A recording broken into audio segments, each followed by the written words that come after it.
Hoe dit ook al sê, waar ons ook al is met, waar dit ook al vanoggend in ons lewe trek met ons geloof of ons vertroue, weet ons dat U ons vashou.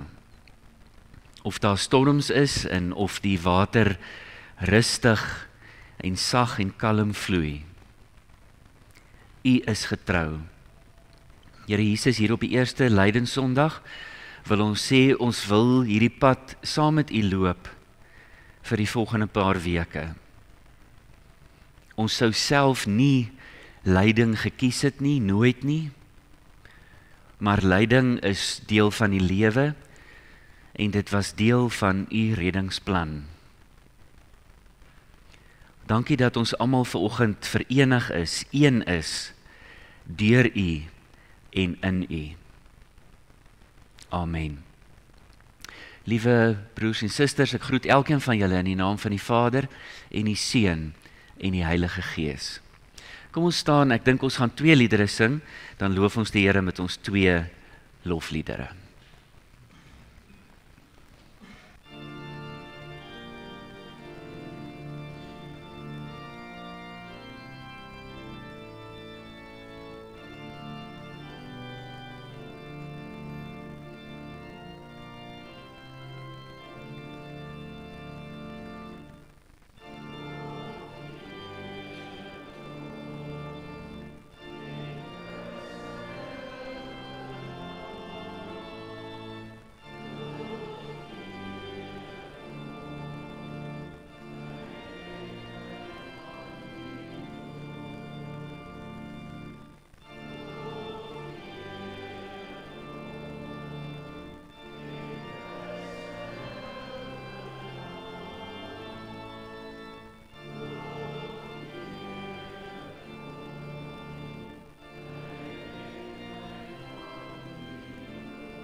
Liewe broer en suster, met daai laaste reeltjie, Christus is die Heer, het ons sopas ons geloof bely, soos mense van die vroegste tye af vir Jesus gevolg het, het hulle daai belydenis op hulle lippe gehad. Daar's geen groter gesag nie, Christus is die Here. En dit is vanoggend ook ons elkeen se belydenis. As ons besef hoe groot die Here is, dan is dit ook 'n oomblik waar ons besef, ons het hom baie nodig. Ons sukkel met 'n klomp goed. Ek wil altyd die troos hê dat ek nie alleen sukkel nie. Ek vermoed jy sukkel dalk soms ook. En dan is dit die ideale geleentheid om te sê, Here, ek het U nodig. U is groot en U is goed en U is volmaak en ek is nie. Daarom gebruik ons 'n oomblik of twee en dan sing ons lied 240, ons gaan bly sit. Dan sing ons dit saam. Dit is 'n baie mooi melodie. Kom ons wees stil vir 'n oomblik of 3 en Fanie, as jy voel ons kan sing, dan bly ons sit en dan sing ons dit saam.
Christus is die Here.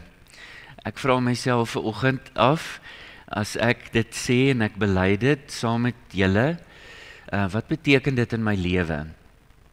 Wat beteken dit in terme van my prioriteite? Wat vir my belangrik is? Waarvoor ek bereid is om te beklei dalk? Wat vir my kosbaar is? Christus is die Here, dis nie 'n klein belydenis nie. Kom ons staan dan sing ons 'n geloofsbelijdenis met nog woorde. Kom ons staan, dan sing ons dit saam.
Here, ons het nou net gesing dat ons vry uitgetuig. Vanoggend aanvaar ons dit glad nie as vanselfsprekend dat ons as oorwegend wit Suid-Afrikaners in 'n gebou kan bymekaar wees, kan saam wees in vryheid. U is getrou, U is goed en ons bely dat ons nie net partykeer twyfel oor U bestaan nie, maar ons twyfel partykeer oor U getrouheid en U goedheid. En dan paniek ons. En dan luister ons baie maklik na stemme, miskien is dit my stem, wat ons laat voel asof ons deur vrees gemotiveer moet wees. Maar vanoggend is deel van ons geloofsbelijdenis dat ons vir mekaar sê en vir U, en as ons uitgaan, gaan ons dit vir die wêreld ook sê, dat U liefde vrees verdryf. Dit is dalk so dat liefde en vrees vir kort rukkies in dieselfde ruimte bestaan, maar U sê vir ons in die Nuwe Testament dat ware liefde die vrees verdryf. Dit wil ons vanoggend weer glo. As ons dit vergeet het, of as ons perspektief of fokus verloor het, dan wil ons dit vanoggend weer glo. Ons sê maklik, God is liefde, dit het op ons kanselklede gestaan, maar ons lewe nie altyd asof U liefde 'n baie sterk, die sterkste krag is nie. Here Jesus, dankie dat U mens geword het en dat ons nou in lydenstyd kan onthou en onsself kan instel daarop dat U krag nie in 'n kroon lê nie, maar in 'n kruis.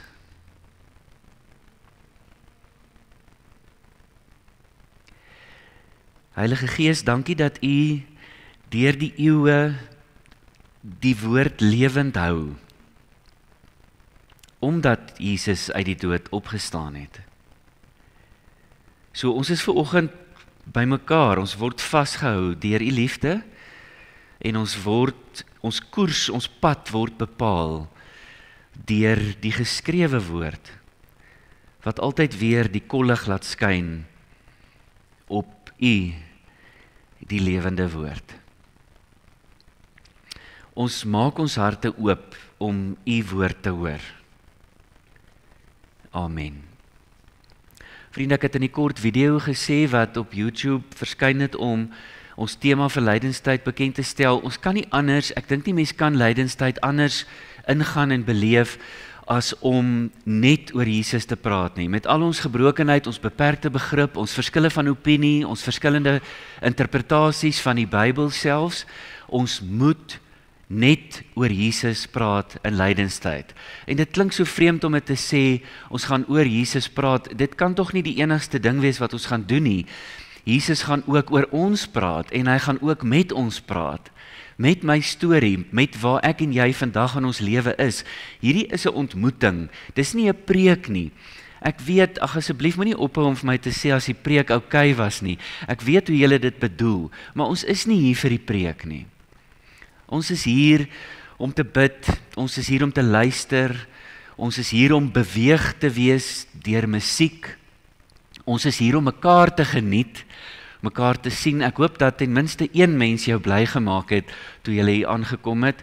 Ek lei af dat die feit dat van julle vanoggend op ander plekke sit, beteken dat julle dalk gekies het om by mekaar te sit en dat daar 'n mate van blydskap by jou was omdat jy 'n hegte verbintenis met die persoon het. Dit is spesiaal. Dit is nie bysaak nie.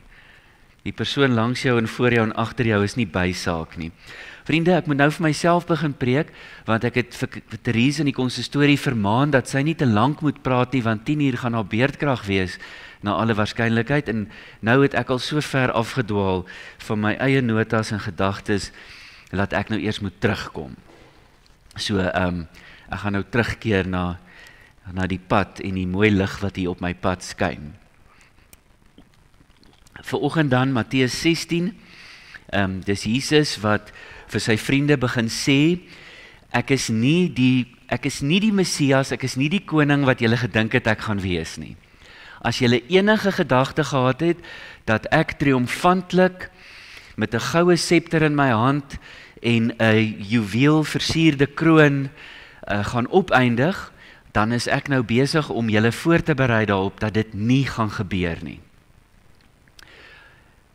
Dit gaan nie gebeur nie. Kom ons lees. Van toe af het Jesus dit vir sy disippels duidelik begin stel dat hy Jerusalem toe moet gaan en baie moet ly onder die familiehoofde, die priesterhoofde en die skrifgeleerdes en dat hy doodgemaak moet word en die 3de dag uit die dood opgewek moet word.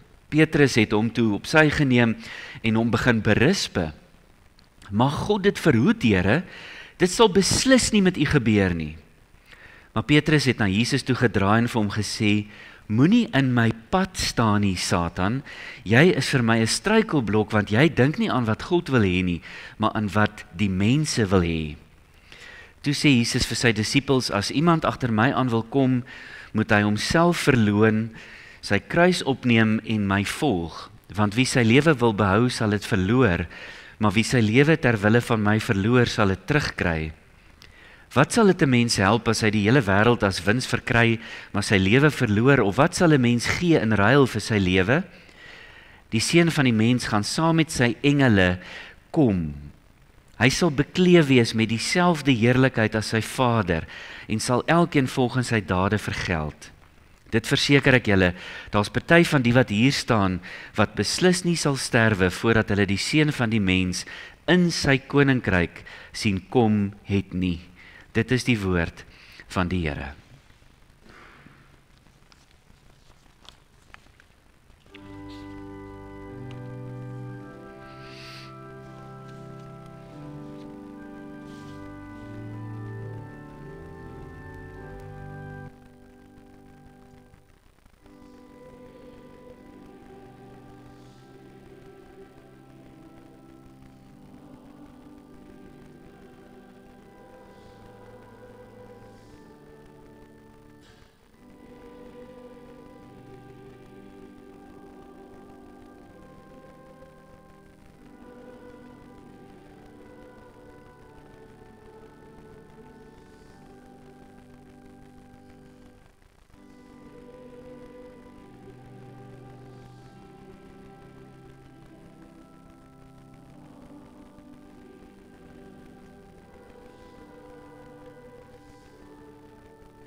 Daar's 'n paar tonele in die Bybel, veral in die Nuwe Testament, wat ons baie keer vergeet. Dit is die tonele van ontwrigting, of dis die onverwagse tonele. Een daarvan is waar Jesus die persone, julle moet nie ek weet julle sit nie af nie, dalk het ek nou net onnodige paniek oor die krag, maar ons gaan teruggaan na die skrifgedeelte toe as ek vra. Dankie Hannie, sien ek bekommer my ook maar verniet, nê. Daar's 'n paar tonele in die Nuwe Testament wat ons weet dit staan daar, maar ons gewoonlik fast forward ons oor dit, want dis bietjie ontwrigtend. Een daarvan is daai toneel waar Jesus die verkopers van offers van die tempelplein af verjaag met 'n sweep.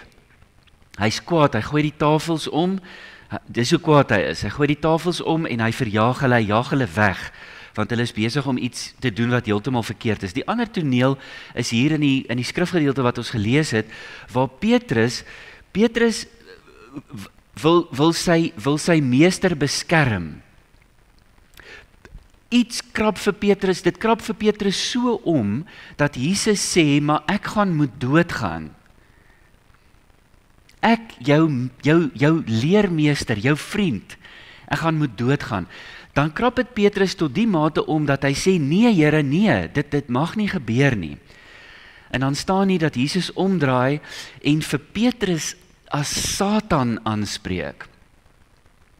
Hy berisp hom ongelooflik hard en sê vir hom, Petrus, jou probleem is, jy dink aan wat die mense wil hê en nie aan wat God wil hê nie, of wat in God se plan is nie. So my vraag aan jou, en dink saam met my, ons hoef nie saam te praat nie, maar kom ons dink saam. En wat ek nou gaan sê ek met die grootste respek. Ek sê dit regtig met respek, so hoor dit asseblief met respek. Hoor asseblief my hart as ek jou dit vra. As ek en jy in Petrus se skoene was, en ons was lief vir ons meester, ons rabbi, Petrus spreek hom as Here aan, so Petrus het 'n baie sterk gevoel dat hierdie God met ons is. As ek en jy in Petrus se skoene was, watter prentjie sou ons van God gehad het? Om dit nog anders te vra, as ek en jy sou kon besluit hoe Jesus moet lyk, hoe die seun van God moet lyk, hoe sou hy gelyk het? Waar sou hy gebore gewees het? Wie sou sy ouers wees? Sou hy nie dalk miskien maar in 'n paleis of 'n kasteel gebly het nie? Wie sou sy vriende wees? Wie sou die persone wees wat toegelaat word in sy binnekring? Hoe sou sy lewe afgespeel het? Sou dit nie miskien maar eerder 'n lang lewe gewees het, sodat ons baie van hom kon kry nie? En hoe sou hy gesterf het? Hoe sou hy dood gegaan het? Rustig in sy slaap op 92 jaar oud?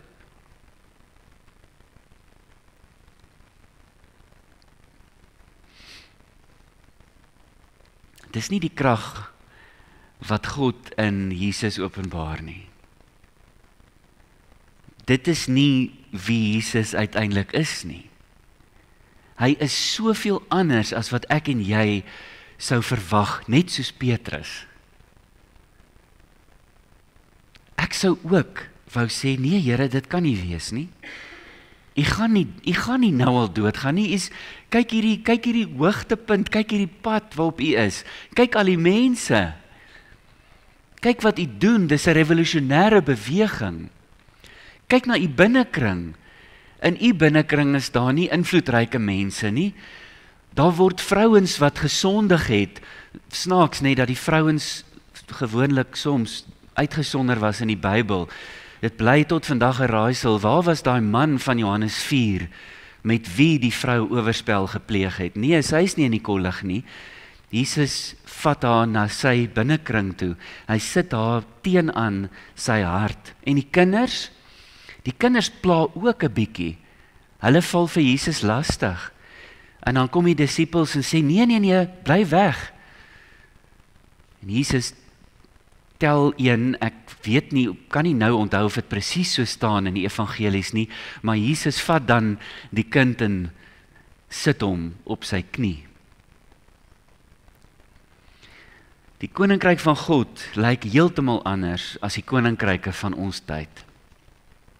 En nou hoef ek nie te veel daaroor te sê nie, ek gaan ook nie, want ja, ek gaan nie, maar ons lewe in 'n tyd van nuwe koninkryke.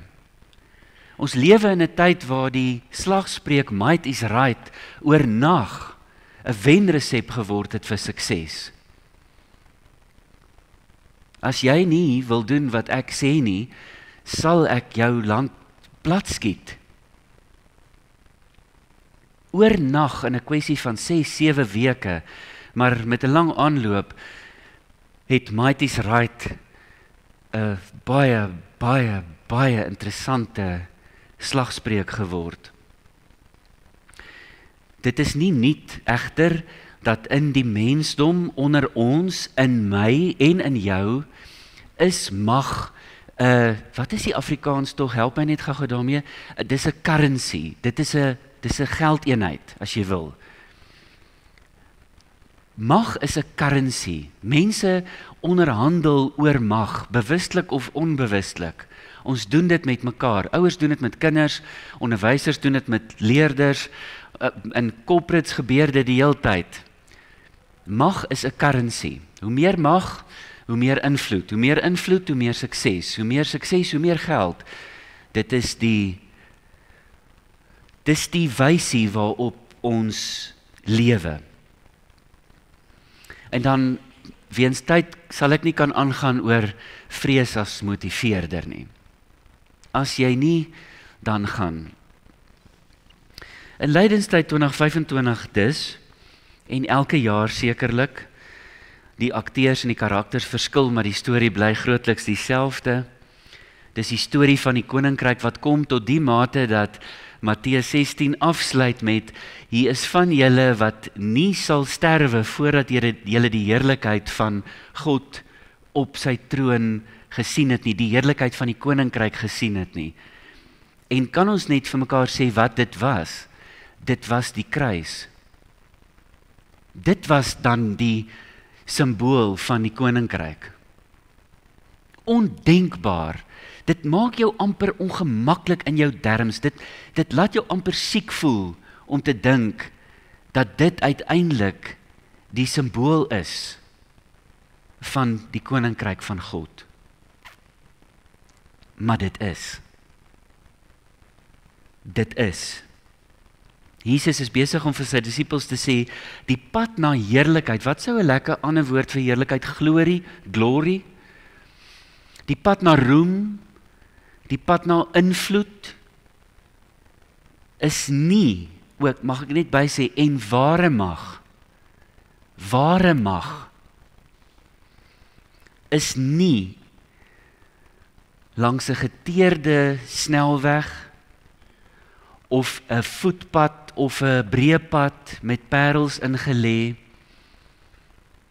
Die pad na God se koninkryk lyk nie so nie. En as ons dit lees en ons hoor dit en ons besef dit, dan besef ons dat ons idee van wysheid of ons idee van sukses of mag of invloed is nogal erg in konflik met God se idee. Met die koninkryk van God.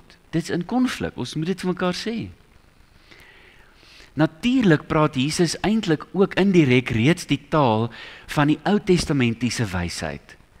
Ek het nou die vers vergeet, maar dis in die heel laaste 2 of 3 hoofstukke van Spreuke. Dit is hoe my denke gewoonlik maar werk. Laaste 2 of 3 hoofstukke van Spreuke. Hoogmoed bring 'n mens tot 'n val. Nederigheid bring eer. Jy sal onthou dat dit die storie van Josef is. Dis die storie van Josef. Hoogmoed bring 'n mens tot 'n val. Nederigheid bring eer.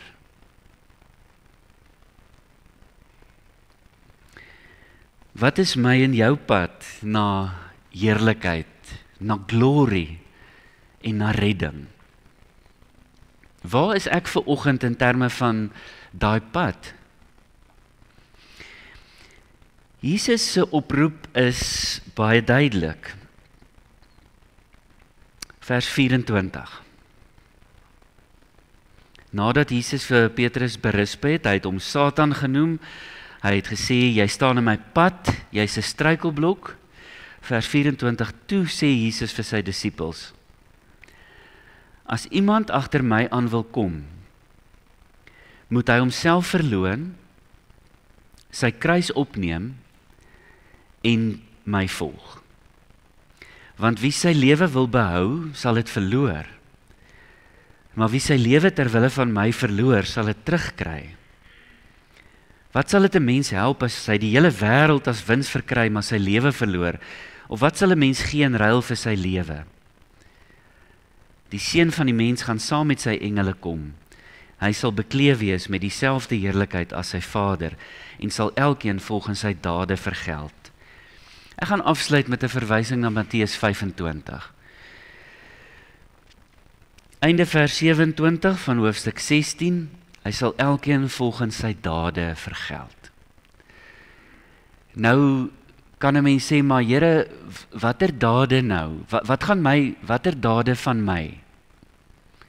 My lidmaatskap van die NG Kerk, my bydra wat ek gegee het, die kere wat ek probeer het om minder te vloek en meer te seën, die kere wat ek probeer het om bietjie meer lief te wees vir die waarheid, is dit die dade, Here? Is dit die dade, Jesus, waarvan u praat? Dan kom die antwoord in Matteus 25. En ek gaan dit nie lees nie, miskien lees ons dit volgende week, sal kyk. Matteus 25. Jesus sê vir sy vriende, daar gaan 'n laaste oordeel wees. By hierdie laaste oordeel sal die skape een kant wees en die bokke een kant. Die bokke sal verdoem word en die skape sal beloon word. Dan sê Jesus, die dade wat die toets gaan wees is, het jy vir die hongeres kos gegee? Het jy die gevangenes besoek? Het jy vir die persone wat nie klere het nie klere gegee? Wat het jy gedoen ten opsigte van die geringstes in die samelewing? Was jy selfs bewus van die feit dat elke samelewing 'n rand het? En dat op die rand van die samelewing is daar mense wat vir lewe klou aan iets of aan iemand, of wat klaar uitgeval het uit die stelsel uit. Dit sê Jesus is dan die toets.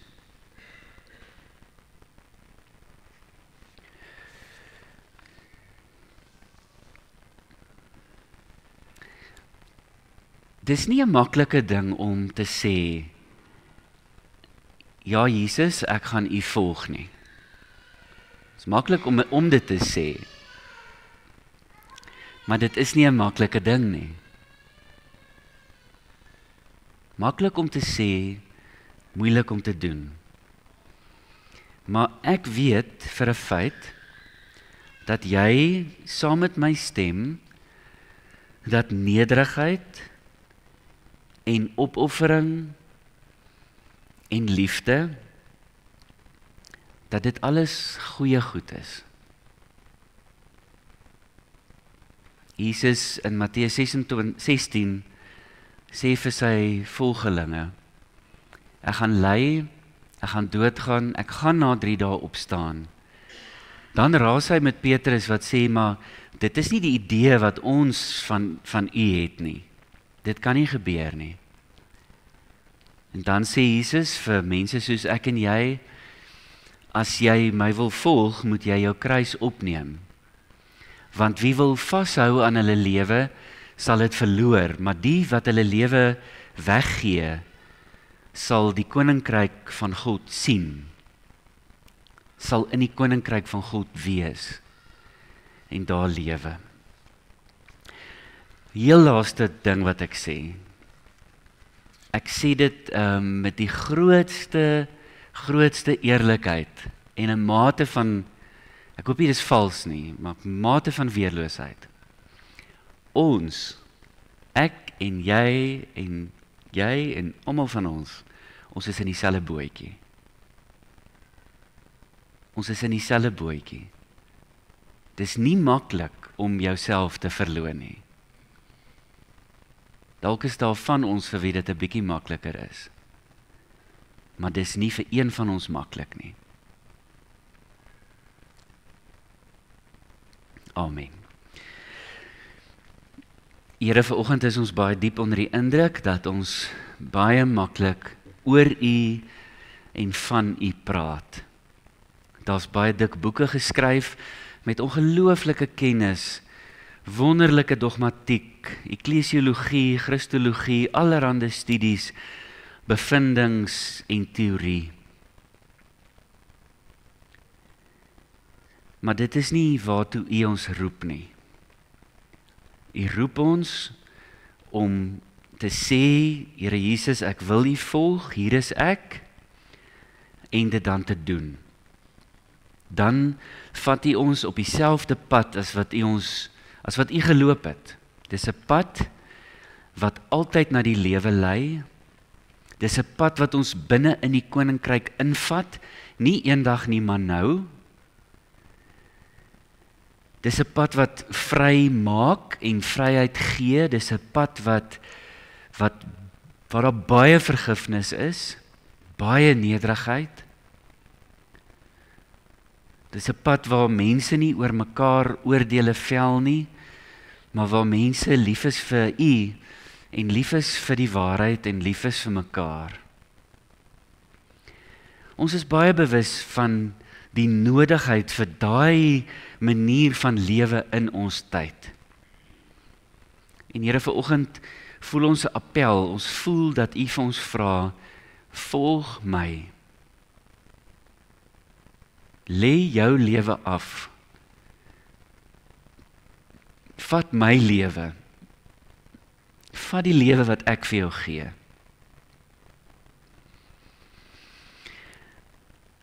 Here, ons sal nie weet of dit vir ander mense in ander maande en jare en dekades en eeue makliker of moeiliker was om U te volg nie.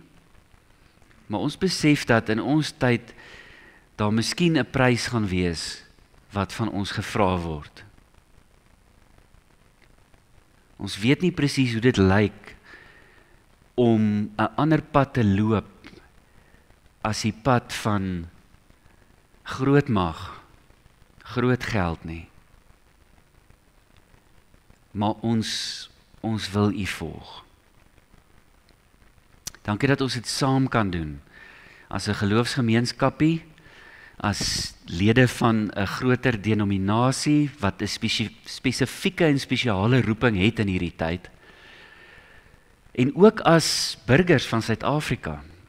Ons gaan nie ophou glo nie, Here, dat U ons land geroep het.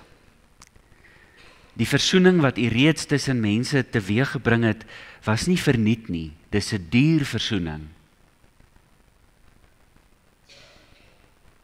Ons gaan nie ophou hoop dat U ons gaan gebruik om van U heerlikheid en U grootheid te getuig nie.